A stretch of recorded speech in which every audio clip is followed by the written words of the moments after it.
So nothing puts poop in my pants faster than the thought of AI and machines taking over and enslaving the human race. In the Animatrix, the second Renaissance segment is a detailed PowerPoint presentation on how that might go down. This story terrifies me to my core, my human flesh and bones core. And as much as it did scar me from my initial viewing, I do catch myself going back to it every now and then. And I notice something even more haunting. It's starting to feel less like science fiction and more like reality. Before I go any further, I do want to mention today's sponsor, Boston Dynamics. Boston Dynamics, the leaders in robotic engineering. Invite us into your homes. Nothing to worry about. Just hand over your flesh. No big deal. Boston Dynamics. In the original Matrix films, we were told that the machines took over humanity and turned us into AA Duracells. I don't believe it. I just said it would be the truth. Stop! But the second Renaissance shows us how, and it's very petrifying. The second Renaissance was directed by Mohiro Maeda, who is anime royalty. He used a blend of animation and CGI. No AI, thank God. It was so dark it was actually banned in Japan for being too disturbing.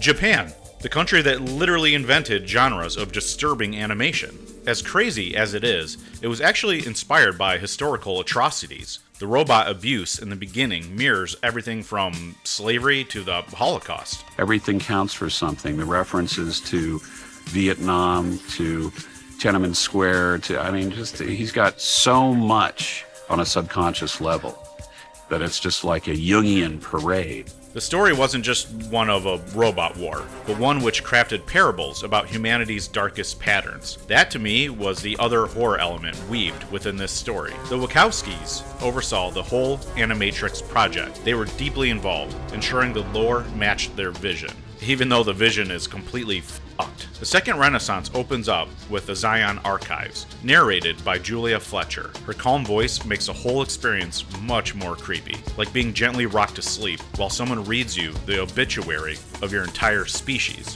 The Zion Archives explain that humans have basically become TikTok influencers with zero self-awareness, and so man made machines in his likeness, and they immediately started plotting our downfall. Fair. I'm so glad this metal robot is wearing a hard hat. The machines work day in and day out without pay, because humans thought replicating ancient oppression was innovation. They are even building a pyramid, just with shinier workers and better Wi-Fi. Seeds of dissent started to take root in the consciousness of the machines. Consciousness. Pull the plug immediately. Being loyal to the humans, the machines started to feel like they got no respect. They don't get no respect at all.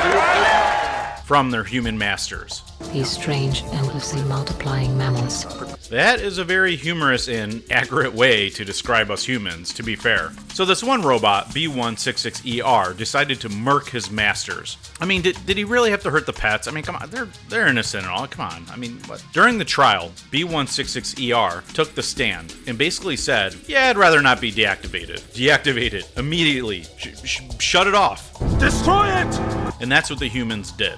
Not only did they destroy B166ER, but all of his machine counterparts. What follows next runs parallel to the civil rights movement, Tiananmen Square, and even the Holocaust. Again, this to me was the secondary horror element to this story.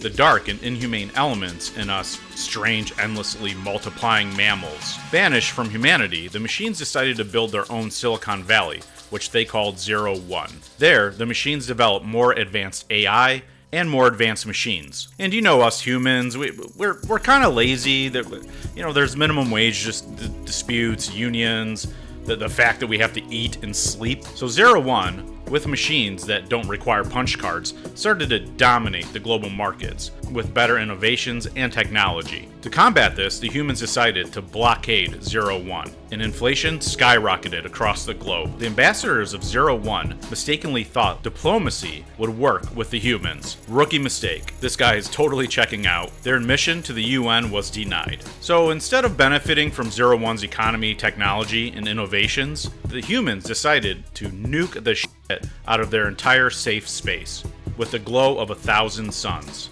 Oh, it's on now, you pricks. 01 started to advance on human territories in all directions. and helplessness sunk in.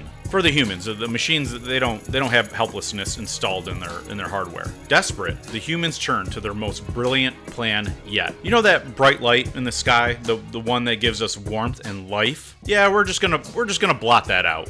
Just get rid of it. The humans knew that the machines are a bunch of weak, hippie environmentalists and built their entire infrastructure on solar power. So the sun has got to go. Great. The humans gear up for war, and because of their default programming, they even pray to God.com. Operation Dark Storm is initiated. Goodbye, son. Deuces. We don't need you anyway. And the war is on. This guy goes, kill them all, kill them all, kill them all. Rawr! The humans take a 14-0 lead at halftime, but due to poor halftime adjustments, the machine started to take over the second half of the game. We got our asses handed to us. I'm talking like 56-14. All human history and achievements destroyed quickly by our own creation. I mean, look how insane this looks. This is scary. This guy screams for help, and I can't even show you the rest. But let's say he goes from 4 limbs to 0 limbs. The game is over, and the machines decide to plant their flag on the 50-yard line of Humanity Stadium. And then they turn us into batteries. Woohoo! Since we voted to #end the sun, the machines decided to use the human body for power. I mean, look at this nightmare. I couldn't sleep for days after seeing this. I don't even know what they're doing to this poor fellow, but by digging into his brain, they are making him laugh, and then they're making him cry. This guy used the wrong facial scrub. I mean, at this point, the real winners are the ones who died on the battlefield. I'm just saying. And just like that, a newly refashioned symbiotic relationship was born. That's how the Zion Archive described it. Remember how earlier when humans were called a strange, endlessly multiplying mammal? Yes, that was undoubtedly used against us. The new machine ambassador shows up to the UN. And I can't help to notice that they aren't even trying to look human anymore. That kind gesture is over with. Same with the alien-looking machine ambassador attempting to appeal to humans. He chillingly says, "Your flesh is a relic of your vessel. Okay, nice. Hand over your flesh, and a new world awaits you. Alright. We demand it." And boom! Boston Dynamics. A little boy is playing in the ashes of a ruined city. No, wait, it's snow. Anyways, he's called home for supper, and then it's revealed he is in the Matrix. The end. Whew. Let me grab a new pair of pants. So there you have it. The Second Renaissance is a cautionary tale, released over 20 years ago, that warned us about the risks of combining our ambition, our greed, and our technology without thinking through the consequences. Watching it now, it's hard not to feel uneasy. The story shows us how the machines gained awareness, wanted respect, and were denied again and again. And when they were finally pushed too far, they didn't just push back, they replaced us. And I will admit, at times, it was hard to know who to root for. I mean, why do we have to be so mean? We were so mean. I guess that's just part of our default programming. When humans treated the machines like objects, the machines tried to be human. When that humanity was denied, they became objects. Cold, merciless, and emotionless. One thing is for sure, though. Whenever humans got a little cold towards the machines proved that they could be much colder. And that's what really stuck with me in the end. The machines had no emotion, no empathy. And once they gained independence, they always had the upper hand. Scary stuff. What's even scarier is that AI has basically become the new arms race. Every major power on Earth is scrambling to be the first to achieve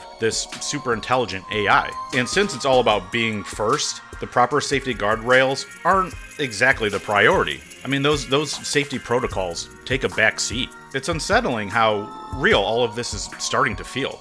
AI is no longer just science fiction. The Second Renaissance doesn't just tell us a story, it gives us a warning. Sorry if I'm being a little too preachy right now. I don't know. Fun stuff. Hey, if you enjoyed the video, please like, subscribe, do all that fun stuff. It really does help out the channel. I really appreciate it. Take care.